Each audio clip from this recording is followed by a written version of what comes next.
Everyone, welcome to the channel bike star chemistry. आज हम SN1 और SN2 के बीच में क्या क्या डिफरेंसेस हैं उनको डिस्कस करेंगे।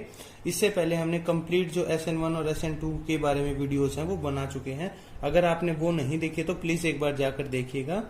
इन वीडियोस का आपका जो लिंक है वो वीडियो के डिस्क्रिप्शन में, इस वीडियो के डिस्क्रिप्शन में भी मिल जाएगा। तो शुरू करते हैं SN1 वर्सेस SN2। तो अगर हम SN1 की बात करें तो इसका क्या नाम है, substitution nucleophilic unimolecular. Substitution nucleophilic unimolecular. और ये क्या है, SN2 का मतलब क्या है आपका सब्स्टिट्यूशन न्यूक्लियोफिलिक बाइमोलिकुलर। तो सबसे पहली तो बात यही है, ठीक है।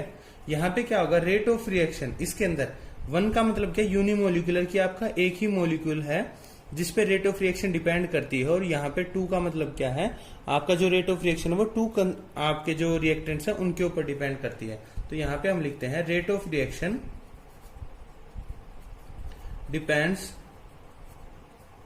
Only on concentration of one reactant.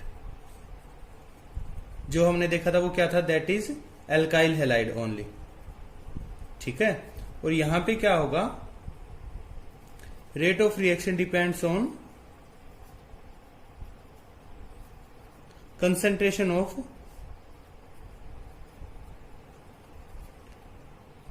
To reactants. कौन कौन से थे, एक तो आपका एल्काइल हैलाइड था, सबस्ट्रेट था, और दूसरा क्या था आपका न्यूक्लियोफाइल था, ठीक है। तो इन दोनों पे डिपेंड करता था। अब हम एक रिएक्शन लिख लेते हैं जिसके बाद जो चीजें वो हमारे लिए बहुत आसान हो जाएंगी।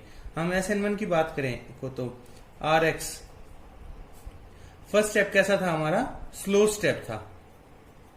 और यहां से क्या बनता था हमारे पास, R पॉजिटिव कार्बोकैटायन बनता था, ठीक है। और सेकंड स्टेप में क्या होता था आपका, R पॉजिटिव प्लस न्यूक्लियोफाइल मिलके क्या बनाते थे, फास्ट स्टेप होता था। और आपका जो प्रोडक्ट है उसकी फॉर्मेशन हो जाती थी। और यहां पे क्या होता था कि आपका जो बॉन्ड ब्रेकिंग है और फॉर्मेशन वो सारी एक ही साथ होती थी। RX प्लस OH नेगेटिव क्या बनेगा हमारा, अल्कोहल प्लस X नेगेटिव। तो इस तरीके से जो हमारी रिएक्शन है वो यहाँ पे SN2 के अंदर कंप्लीट होती थी। तो और डिफरेंसेस की बात करें हम, ये कैसे है, फॉलोज फर्स्ट ऑर्डर काइनेटिक। क्यों, क्योंकि जो कंसंट्रेशन है वो सिर्फ एक ही आपके रिएक्टेंट पे डिपेंड करती है, वो कौन सा, RX पे। हमें पता है slow step is the rate determining step, तो इसलिए यहां पे डिपेंड करती है ये। और यहां पे क्या होगा, follows second order kinetic. Follows second order kinetics. क्यों, क्योंकि यहां पे हम देख रहे हैं कि इन दोनों की कंसंट्रेशन पे जो हमारा रेट ऑफ रिएक्शन है वो डिपेंड करता है, इसलिए कैसा है, सेकंड ऑर्डर काइनेटिक्स है। इसके अंदर क्या होगा, 2 स्टेप रिएक्शन है ये। कौन सी, क्योंकि फर्स्ट स्टेप में क्या होगा, formation of carbocation, and second step में क्या होगा आपका, attack of nucleophile. While in SN2 case it is a single step reaction.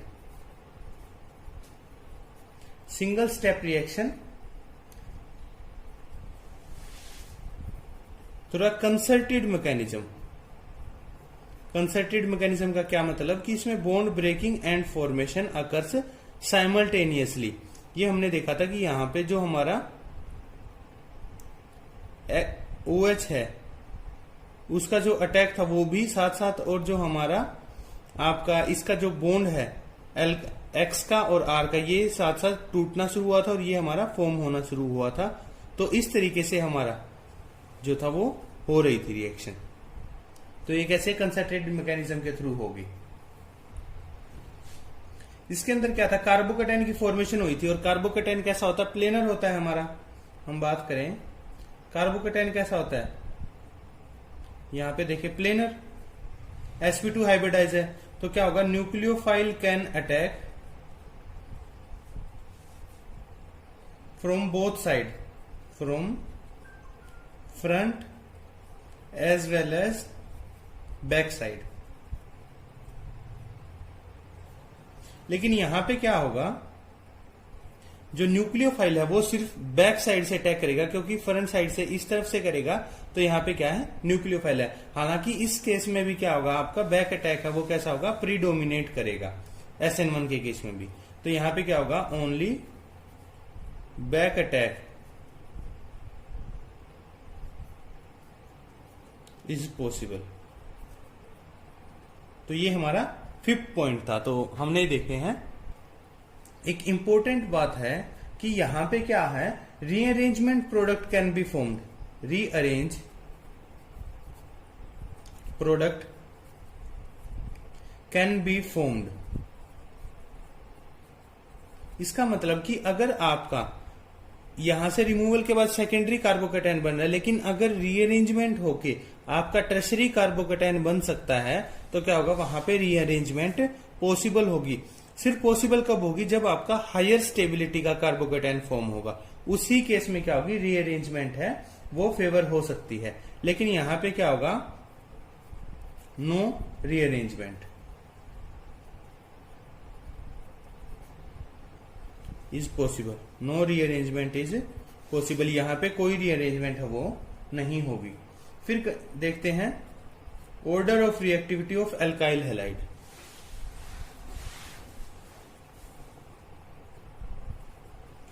Order of reactivity of alkyl halide, कि आपका जो एल्काइल हैलाइड है उसका ऑर्डर कैसा है, कि आपका टर्शरी ज्यादा रिएक्ट करेगा, प्राइमरी सेकेंडरी कैसा। तो यहां पे हमने देखा था सबसे ज्यादा जो होगा tertiary, then secondary, then primary, then methyl halide. इसकी जो कंप्लीट एक्सप्लेनेशन है वो हमने SN1 की जो वीडियो है उसके अंदर बताई गई है बहुत अच्छे तरीके से, इजी वे में, और ताकि आप आसानी से समझ सके। और SN2 है उसके लिए भी एक अलग से वीडियो है, उनको जरूर जाके देखें, क्योंकि उससे क्या होगा, कंसेप्ट है वो अच्छे तरीके से स्ट्रॉन्ग होंगे हमारे। यहां पे क्या होगा, order of reactivity of alkyl halide,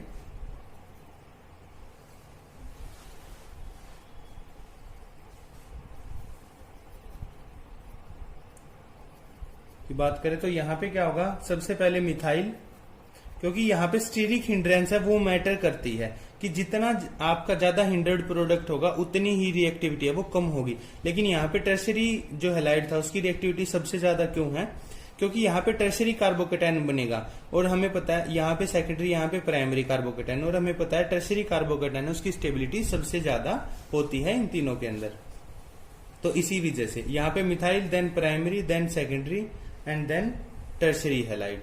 लेकिन यहाँ पे क्या है, टर्शरी हैलाइड है उसकी प्रोबेबिलिटी SN2 दिखाने की बहुत कम होती है, क्योंकि बल्कीनेस ज्यादा होने की वजह से हिंड्रेंस बहुत ज्यादा हो जाती है। इसका अगला पॉइंट क्या है कि यहाँ पे फेवर्ड बाय SN1 जो रिएक्शन है वो क्या है, फेवर्ड बाय माइल्ड न्यूक्लियोफाइल, या कहने का मतलब कि जो आपका वीक न्यूक्लियोफाइल है वो भी अटैक कर सकता है। उसका रीजन क्या है, क्योंकि जो हमारा फर्स्ट स्टेप है उसके अंदर जो न्यूक्लियोफाइल है, फर्स्ट स्टेप या स्लो स्टेप बोल रहे हैं, जिसपे हमारी रेट ऑफ रिएक्शन डिपेंड कर रही है, उसमें जो न्यूक्लियोफाइल है उसकी कोई इन्वॉल्वमेंट नहीं है। तो अगर आपका बहुत वीक न्यूक्लियोफाइल होगा तो भी क्या है, आपकी रिएक्शन हो सकती है। लेकिन इस केस में क्या है, यहाँ पे हम देख रहे हैं कि जो स्ट्रॉन्ग न्यूक्लियोफाइल का होना बहुत जरूरी है। अगर स्ट्रॉन्ग नहीं होगा तो हमारी रिएक्शन की जो फेवरेबिलिटी है वो बहुत कम हो सकती है। तो यहाँ पे क्या होगा, फेवर्ड बाय स्ट्रॉन्ग न्यूक्लियोफाइल।